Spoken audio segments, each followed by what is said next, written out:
नमस्कार, मैं हूं मृत्युंजय कुमार झा और मैं पहुंच चुका हूं मलेशिया। इस वक्त मैं मलेशिया की राजधानी कुआलालंपुर में हूं।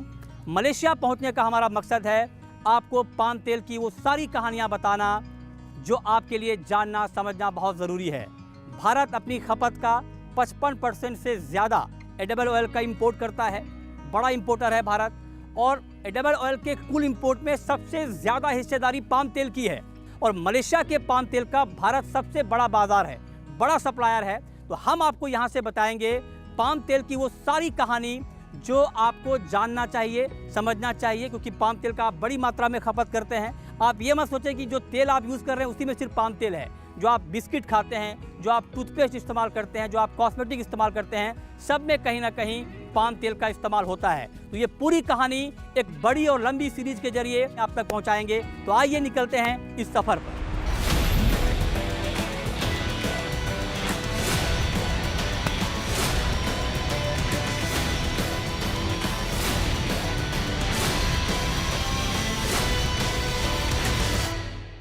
पाम तेल की सीरीज़ के इस एपिसोड में हम आपको बताएंगे कि पाम की खेती ने मलेशिया को आर्थिक तौर पर किस तरह से समृद्ध किया है, किस तरह से पाम की खेती ने यहाँ के लोगों की ज़िंदगी में एक बड़ा बदलाव लाया है।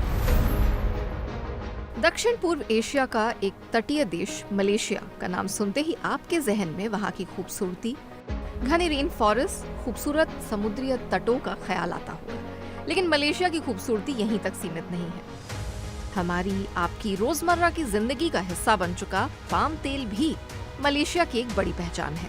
मलेशिया पूरी दुनिया में पाम तेल का दूसरा सबसे बड़ा उत्पादक देश है। मलेशिया में बड़े पैमाने पर पाम की खेती वहाँ की आर्थिक प्रगति में बड़ी भूमिका निभा रही है। मलेशिया के प्लांटेशन और कमोडिटीज मिनिस्टर मिस्टर YB दातुक शेरी जोहरी बिन अब्दुल गनी, उनसे हम बात करेंगे।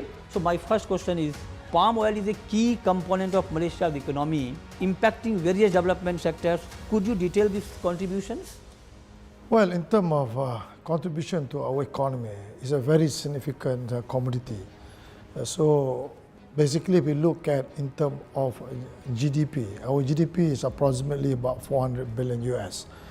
So palm commodity, palm oil, have contributed roughly about 3% of our GDP. Okay. Number two, on another aspect of the economy is that if we look at our export, this palm oil export representing approximately about 20 billion US a year for the country. And another factors that how important is palm to us, they also provide a lot of tax to the government, to the tune of 4 billion US. So basically, we look at the three in terms of GDP, in terms of export, and also in terms of income to the government, is one of the important commodities that we have produced in this country. Palm तेल के इस्तेमाल की कहानी भी बेहद दिलचस्प है। इसकी पहुंच सिर्फ आपके किचन तक नहीं, बल्कि ये आपकी रूटीन लाइफ का एक बड़ा हिस्सा है। साबुन, शैम्पू, चॉकलेट, कन्फेक्शनरी में पाम तेल का इस्तेमाल प्रमुखता से होता है।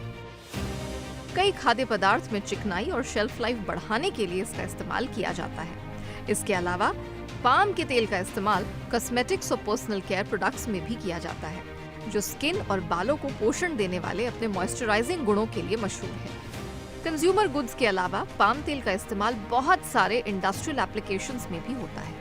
यही वजह है मलेशिया के आर्थिक हालात के बेहतर बनाने में पाम तेल की भूमिका बहुत महत्वपूर्ण है। सिर्फ पाम तेल ही नहीं, बल्कि पाम के बाकी उत्पादों में भी मलेशिया ग्लोबल पाम इंडस्ट्री में एक बड़ा खिलाड़ी बनकर उभरा है। मिस्टर UR उन्नीथन, जो कि फाउंडर एंड CEO हैं समविन सॉल्यूशन मलेशिया के और प्रेसिडेंट हैं मलेशियन बायोडीजल एसोसिएशन के। तो आपका बहुत बहुत स्वागत है। पाम का इस्तेमाल अलग अलग वेरियस प्रोडक्ट में होता है। पाम तेल में ऐसी क्या खासियत है कि पाम को इतना डाइवर्सिफाई बनाता है? बहुत सारे लोगों को ये नहीं पता, जब आप पाम ऑयल बोलते हो तो आप एक ही किस्म का तेल के बारे में बोलते हो जो पाम ऑयल के नाम से जाना जाता है। लेकिन पाम फ्रूट एक ऐसा फ्रूट है कि एक फ्रूट से आपको दो तरीके के ऑयल मिलते हैं। एक उसका जो फ्लैश होता है, उससे निकलता है पाम ऑयल जो एडिबल पर्पस के लिए करीब 80% यूज़ एडिबल के लिए होता है। और दूसरा उसके बीज से जो निकलता है उसको, उस बीज को हम पाम कर्नल बोलते हैं, उससे जो तेल निकलता है वो पाम कर्नल ऑयल बोलते हैं इसको।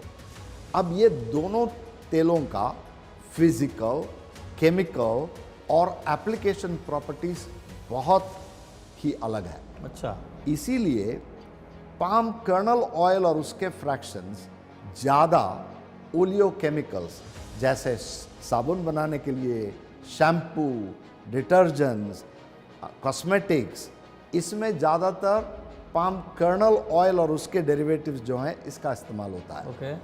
और जैसे ये चॉकलेट कोको से जो बनता है, कोको का भी सब्स्टिट्यूट पाम से बन सकता है और वो भी ज़्यादातर पाम कर्नल ऑयल से होता है।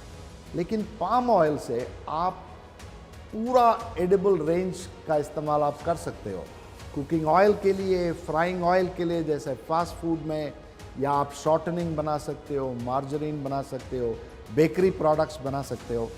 तो पाम ऑयल एक बहुत ही वर्सटाइल ऑयल इसीलिए है कि एक फ्रूट से आपको 2 किस्म का ऑयल मिलता है और इसीलिए इसकी एप्लीकेशन बहुत डाइवर्स है।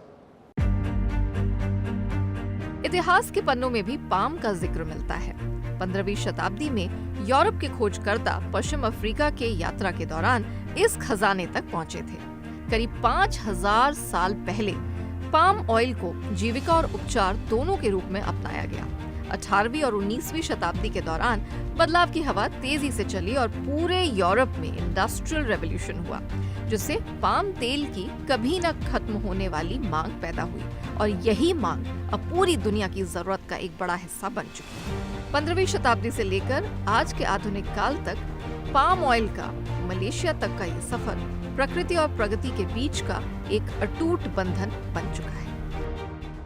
MPOC यानी मलेशियन पाम ऑयल काउंसिल का दफ्तर जो दुनिया भर में मलेशिया के पाम का प्रमोशन करती है, क्योंकि मलेशिया अपने उत्पादन का 80% से ज़्यादा एक्सपोर्ट करता है। उस लिहाज से दुनिया भर में पाम का प्रमोशन बहुत ज़रूरी है और उस काम को बखूबी MPOC यहाँ पर कर रहा है। और इस वक्त हमारे साथ मौजूद है एक बेहद खास मेहमान, MPOC की CEO Balwinder श्रॉन। Thank you so much for joining us. How has oil palm, originating from a foreign plant, become a pivotal component of Malaysia's economic development and cultural landscape? What we see today, I would say, as a flourishing palm oil industry is a result of over more than 100 years of persistent effort and strategic planning. We have done a lot of investment in R&D, which is extremely important. This has helped us to refine the cultivation, the processing techniques, and also it has helped us to increase the productivity and the quality of palm oil itself. But in addition to that, we also have a lot of good government policies in the form of incentives that have been provided, good infrastructure, and then there's a lot of regulatory framework. I would say all this in combination has helped the expansion of the industry itself.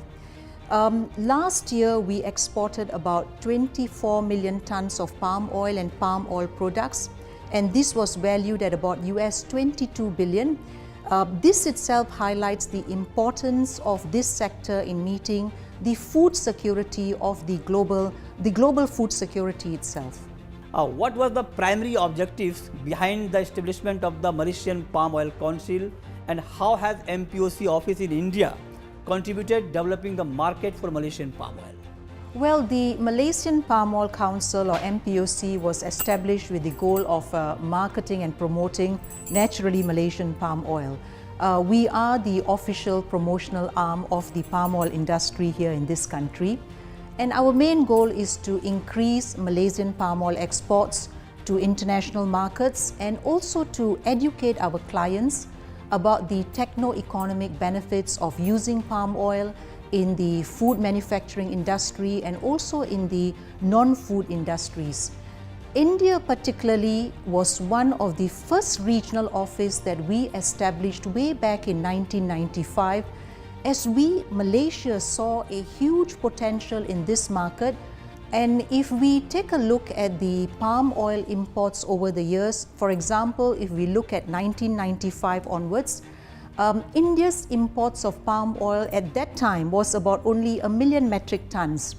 And if you take last year, 2023, this number has now increased to 9.45 million tons.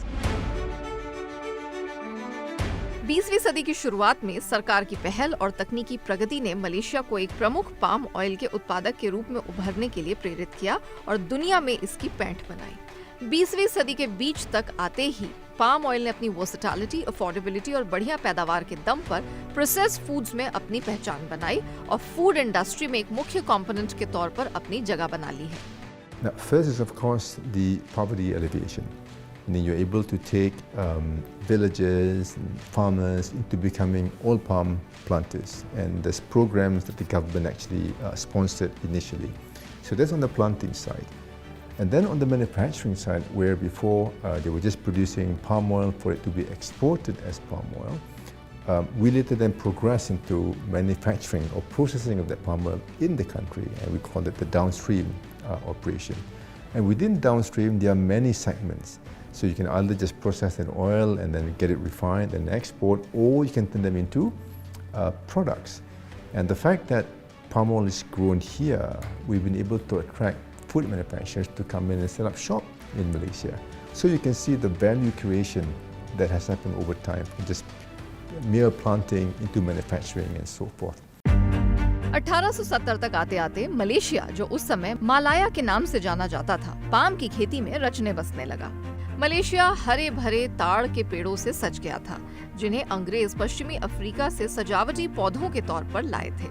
शुरुआत में अपने खास गुण के लिए कीमती माने जाने वाले ये पेड़ जल्द ही एक परिवर्तनकारी यात्रा पर निकल पड़े।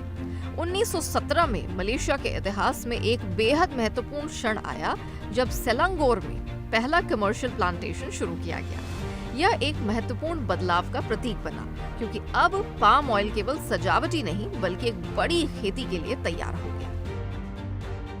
Now, Malaysia has the advantage because firstly, the operation has been around for a long time, and we have regulators in place, licensing requirements in place, which will then allow us to know who the players are along that supply chain. So that's the first step in traceability, knowing who are the players. Second then is to make sure that you have around that group of players certifications. Now, certification can either be to show that you are sustainable, and what does it mean to be sustainable, and be able to carry that certification process up the value or down the value chain. This is what we call traceability. So the difference between Malaysia and maybe other countries though is that we have that level of traceability. 1960 के दशक में Malaysia ने strategic reforms की शुरुआत की, खासतौर पर फेल्डा land settlement योजना।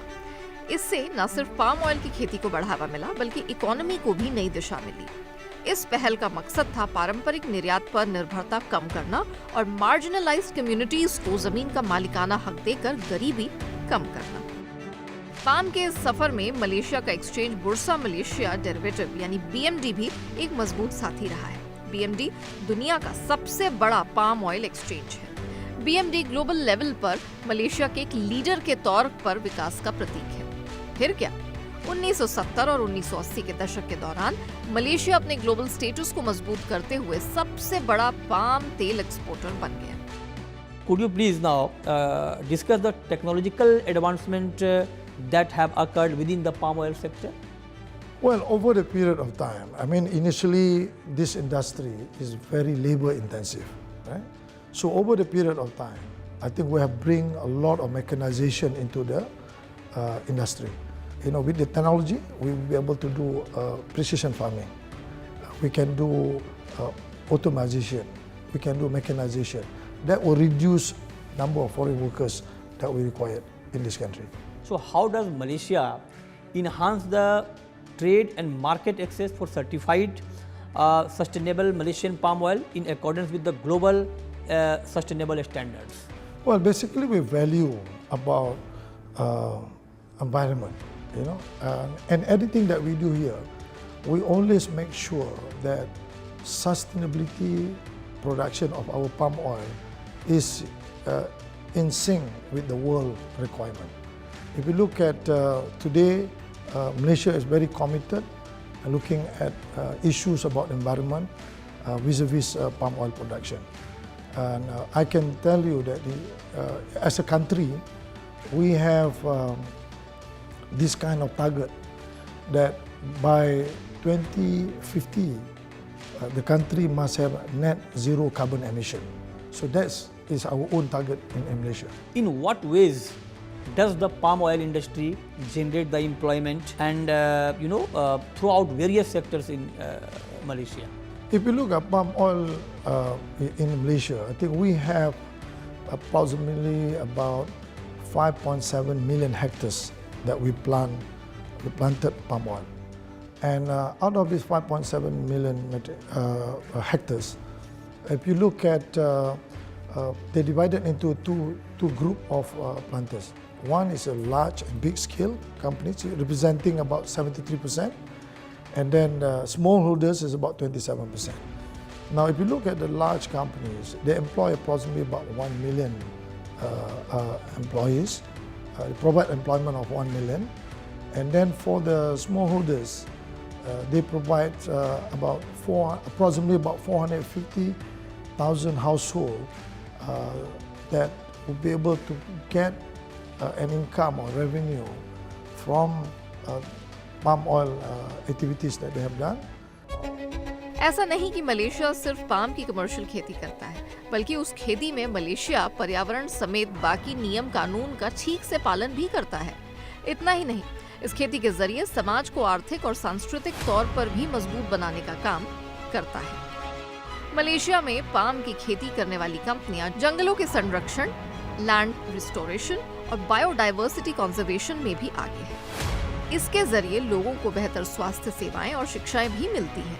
इस पूरी प्रक्रिया में पाम कंपनियों के साथ-साथ छोटे पाम किसानों की भूमिका भी बेहद अहम है।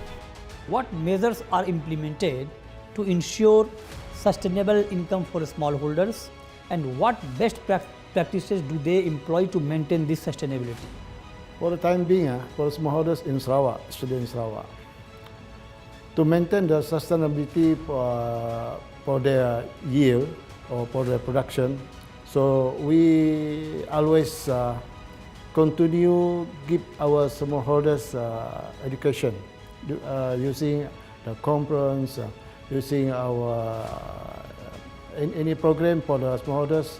Like just recently we use a program in Bintulu, joined by our YB Menteri, our KPK or minister from this Malaysia, and the program is very good for our smallholders.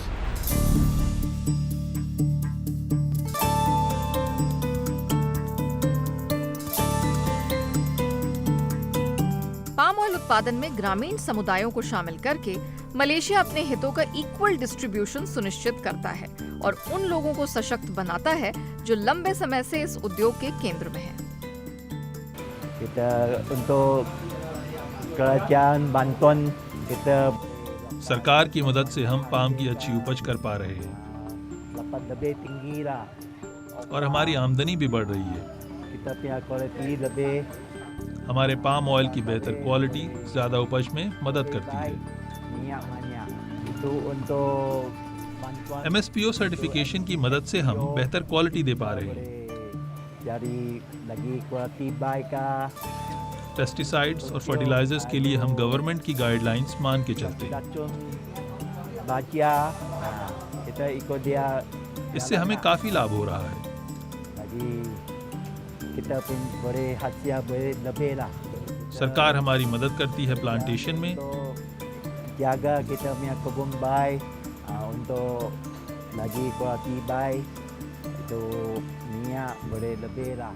हम बेहतर quality और बेहतर उपज सरकार और MPOB की मदद से हासिल कर पा रहे हैं। Ini kampung Maya bagus. Saya asal हमारा गांव काम्पुंग तिरम सिथाई है। sudah 40 lebih. मैं यहाँ 40 सालों से रह रहा हूँ। Ini kampung Maya baik. यहाँ चारों तरफ खुशहाली है। Sekeliling indah dan cerah. यहाँ बहुत सारी सुविधाएं अब उपलब्ध हो गई हैं। Ala sekolah, saya lari kecil. अब यहाँ क्लिनिक्स और दुकानें खुल गई हैं। Ala kelai luncik. रोड्स भी अपग्रेड हो गए हैं, पहले से बहुत अच्छे हो गए हैं। Banyak cantik. Dulu kita sekolah. Schools भी बेहतर हो गए हैं। अब सारी फैसिलिटीज बेहतर हो गई हैं। Semua suruhan meningkatlah.